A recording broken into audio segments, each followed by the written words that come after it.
અંકલેશ્વર જીઆઈડીસીમાં આવેલ detox India private limited કંપનીમાં ગત તારીખ 3/12/2024ના રોજ બપોરના 12:40 બ્લાસ્ટ થાય છે। ત્યારે ત્યાં કામ કરનાર કામદારના પરિવારનો સાંજે 4 વાગે મારા પર ફોન આવે છે। ત્યારે અમે કંપની પર 4:30 વાગ્યાના અરસામાં પહોંચીએ છીએ। ત્યારે ત્યાંના મેનેજમેન્ટ, ત્યાંના ઉપસ્થિત પ્રાંત અધિકારી, સેફટી અધિકારી અને પોલીસ વિભાગના અધિકારીઓને અમે જણાવીએ છીએ કે કોનું મૃત્યુ થયું છે, કોને ઈજા થઈ છે, એની જાણકારી એમના પરિવારોને આપવામાં આવે। ત્યારબાદ 4 લોકોના મૃત્યુ થયા હોવાના નામ સહિતની જાણકારી ત્યાંના યુનિટ મેનેજર અમને આપે છે। એ પરિવારોને અમે બોલાવીએ છીએ।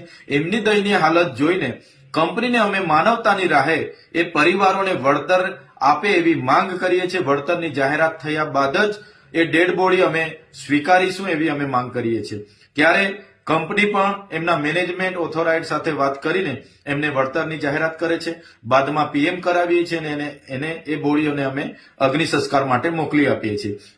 ત્યારે આ સમગ્ર ઘટનાની જાણ ત્યાંના સ્થાનિક નેતાઓને થતા એમના પેટમાં તેલ રેડાયું અને આ નેતાઓએ પોલીસ સાથે મિલીભગત કરીને અંકલેશ્વર જીઆઈડીસી પોલીસ સ્ટેશનના પોલીસ સબ ઇન્સ્પેક્ટર એવી સિયાડિયા પોતે અરજદાર બનીને દિન 7 બાદ ગત તારીખે 10ના રોજ મારા પર ખોટી એફઆઈઆર કરી છે।